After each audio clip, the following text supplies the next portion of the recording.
Hi guys, welcome back to my channel once again here on YouTube. Bit of a surprise review for you today. I was going to do your Halloween Havoc from WCW 1991 Chamber of Horrors, but trying to film that several times prior to this video just became annoying and I kept making so many mistakes. I just decided to leave that temporarily and do something else, maybe with the WCW Halloween Havoc DVDs or whatever in a future video, perhaps. I don't know what yet. I'll think of something, or I may even give that review another go next week.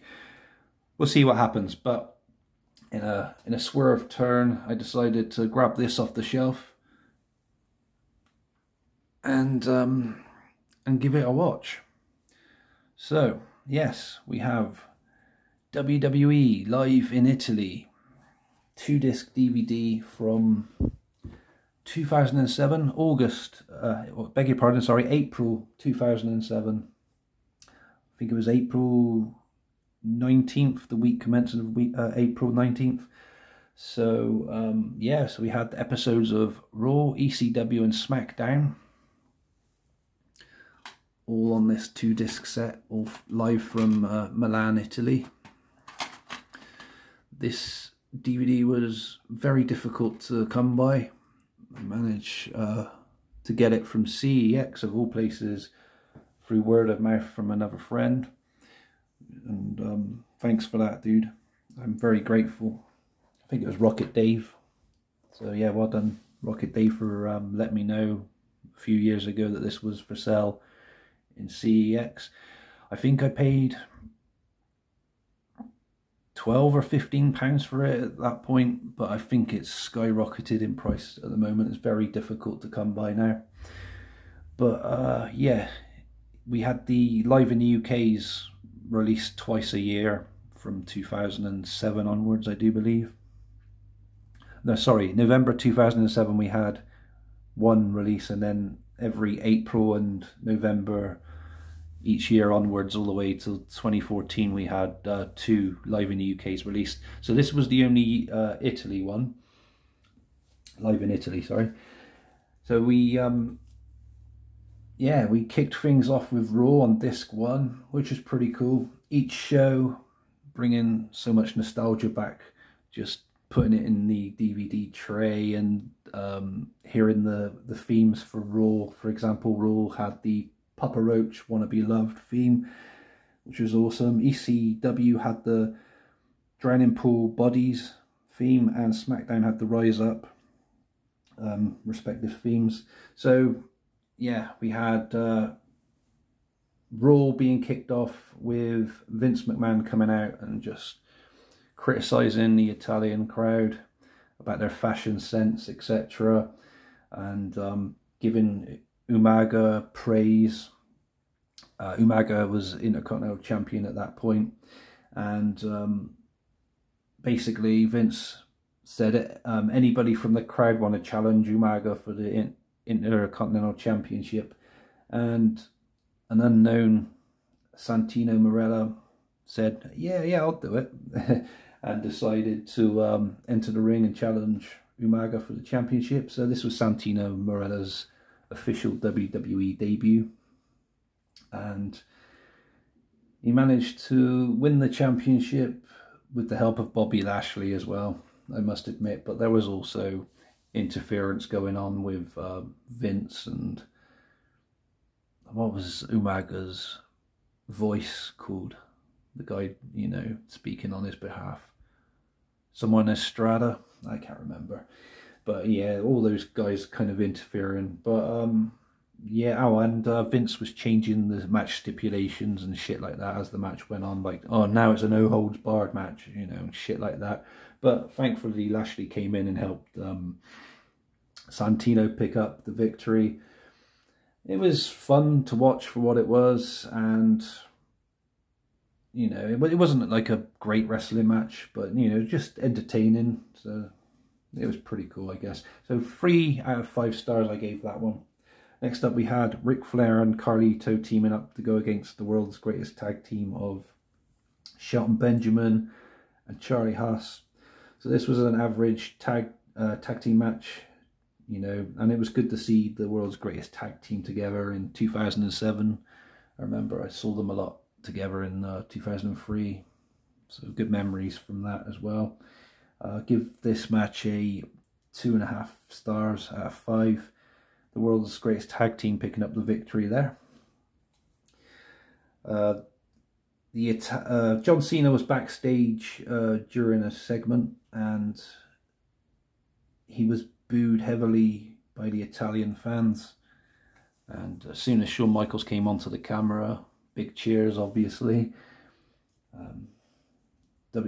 Cena was WWE champion at this point, and I should also point out that this particular week of shows is in between WrestleMania 23 and Backlash from 2007. Yeah, so moving on, sorry, with the Raw episode, we had Johnny Nitro take on Eugene in a very one-sided match in Nitro's favour. Very short, it was about just over a minute long, and yeah, Nitro picking up the victory. Eugene, I mean, he was like kind of a big deal in 2004, picking up some shocking victories and stuff and being pushed to the moon, or so it seemed. And then to see him in 2007 with his head shaved, all his long hair gone, and just randomly jobbing and losing in squash matches or whatever, didn't fare well here really for him. Yeah, 1.5 stars I give that one. Jeff Hardy took on Lance Cade next in a one-on-one match, and this was, I guess, a part of the Hardy Boys versus Lance Cade and Trevor Murdoch match build up for the championships, the tag team championships, which the Hardy Boys were champs at this point.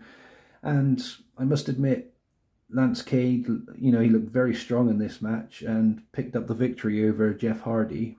And could it have been a possible upset victory? He won using like a really powerful clothesline. Pretty cool.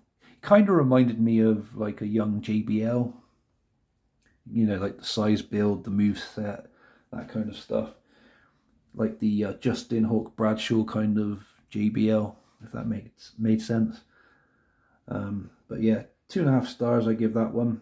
Cade looked very good though, guys, honestly. We had Super Crazy against Chris Masters. You'd expect this one to be more in Chris Masters' favour, but surprisingly, despite Masters' size, this bout felt kind of evenly matched, and but it was Chris Masters who did pick up the victory in the end. It was quite a fun bout, to be honest. Give it 3 out of 5 stars. Then we went on to the main event of Raw. We had John Cena take on Rated RKO, Edge and Randy Orton in a 2-on-1 handicap match.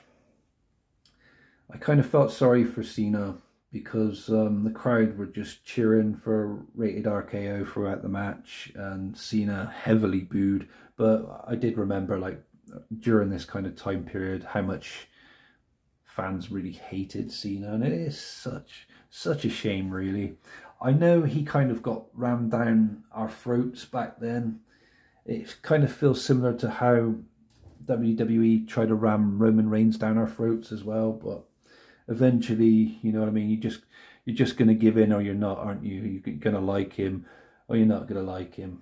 You know, same as Roman Reigns. You either want to cheer for him or you don't.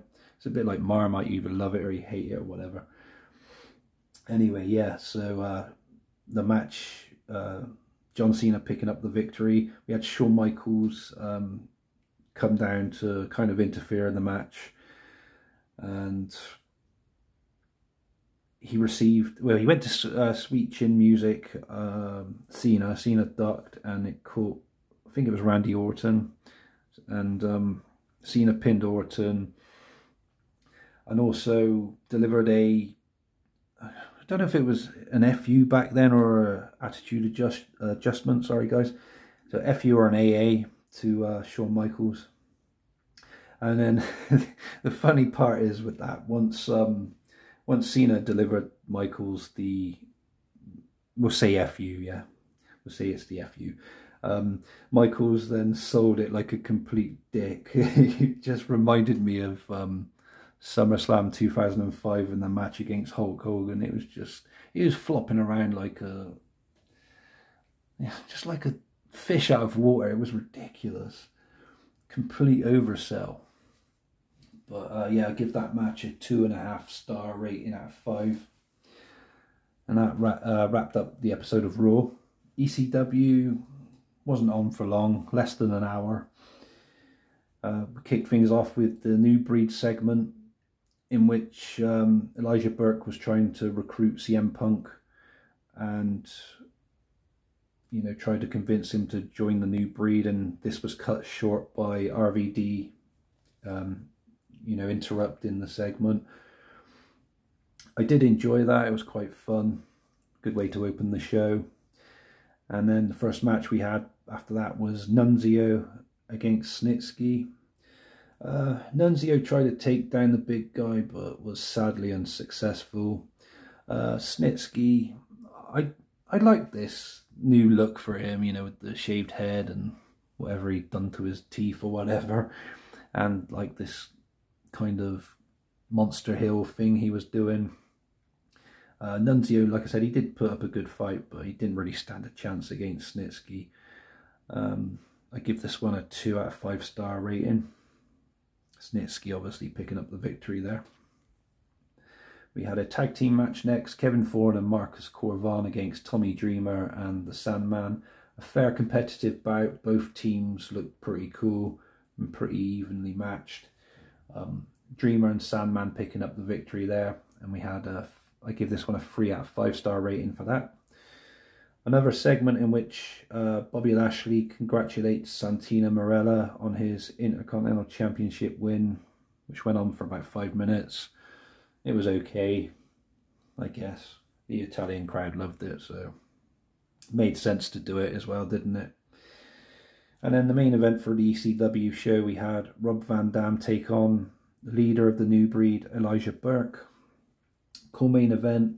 It's a shame that this WWE ECW failed. I actually liked the product. True, it wasn't like the original ECW, but they tried to make it work. I liked some of the New Breed members as well. They were quite cool to watch. Looking back at it back then, I think it got a lot of hate and a lot of shit from fans. And they really did try to make it work, and I didn't mind it. It's a shame it didn't last and it didn't stick around for longer, but it is what it is. Moving on to Smackdown next. 400th episode. So it was a pretty good way to celebrate the 400th episode of Smackdown in Italy. And yeah, the matches on this one were very interesting, but some of the finishes were ridiculous, guys. So we opened things up with the opening contest, Batista versus Finlay. Okay-ish match with a DQ finish due to Mr. Kennedy interfering. So I give that one 2.5 stars. A segment with Jillian trying to sing was interrupted by Michelle McCool. Thank fuck for that. It was terrible, guys, honestly. Like nails down a chalkboard kind of thing. I don't mean to be mean, but that's the only way I can describe that one. We had a WWE Tag Team Championship, the Smackdown Tag titles on the line next. Champions Paul London and Brian Kendrick took on challengers Deuce and Domino. This was quite a good tag team match. And we had new tag team champions crowned as Deuce and Domino picked up the victory and yeah, become new tag team champions, ending quite a long run, I think it was. London and Kendrick were on with those tag straps. But yeah, congrats to Deuce and Domino on that one.